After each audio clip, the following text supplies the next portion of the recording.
I have this rule when it comes to the far left. I wait before making videos about them because when left to their own devices, these people will embarrass themselves all on their own. Case in point, Gail Simone.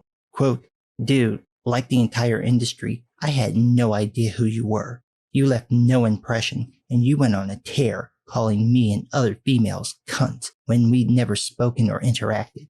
That's my entire experience with you. And iron sights can make $1 billion and still be hilarious." So much for that truce, eh, Gail?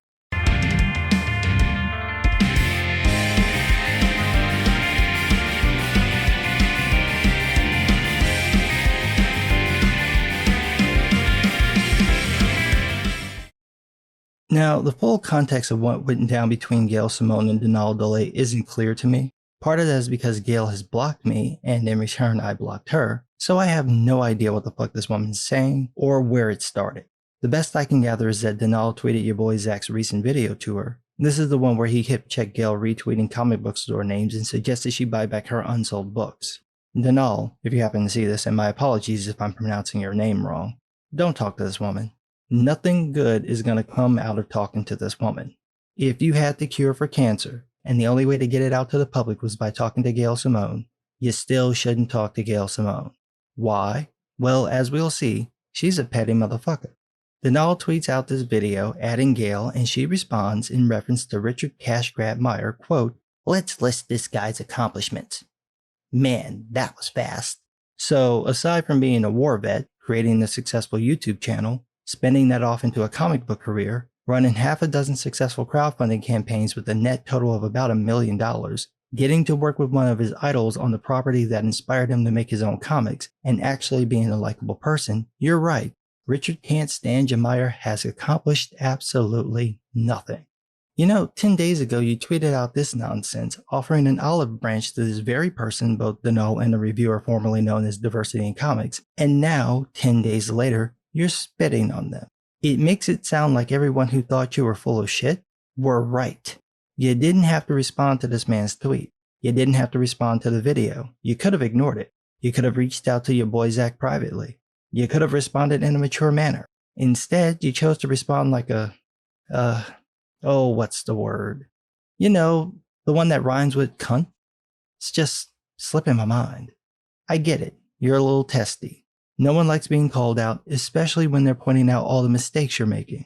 But this here, saying things like, "Dude, like the entire industry, I had no idea who you were. You left no impression." I'm going to assume she's talking about DNC. She's welcome to correct me if I'm wrong, and Gail, just for your insults, make sure you have them right. Don't be like King Baby and call me a borderline white supremacist. That's not what you people call me. The insults you use for me rhyme with nigger. I'm black, I can say it. Anyway, if DNC left no impression, why were y'all all up in his booty hole when he talked about the industry? Why were y'all trying to get his channel pulled? This was before the man in the wig joke. This was before the milkshake girls. I've been watching his channel since it started. Within 2 to 3 months of him making videos, y'all were trying to shut him down. More so, y'all knew exactly who he was. At least the people who had worked with him recognized him. So you want me to believe y'all lost your shit because at some point he or maybe Denal or somebody called you cunts? And you want me to feel sorry for you that you were called out your name when you call scores of comic book fans racist, sexist, homophobes, bigots, and a host of other derogatory names I won't repeat because this is a family channel. And then mass block them even though those thousands of people had never spoken to or interacted with you. This is the reason why all those people you reached out to 10 days ago looked at your hand and told you to stick it right back where you got it from.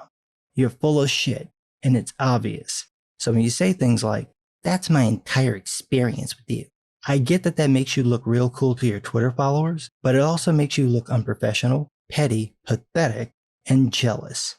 I mean, why else would you say something like this? Quote, "And iron sights could make $1 billion and still be hilarious." You mad? You mad that he's successful despite all your efforts? So just keep that in mind the next time someone like Gail offers their hand. They're not trying to make peace. They're just looking for a place to put the knife. But what do I know? I'm just some guy.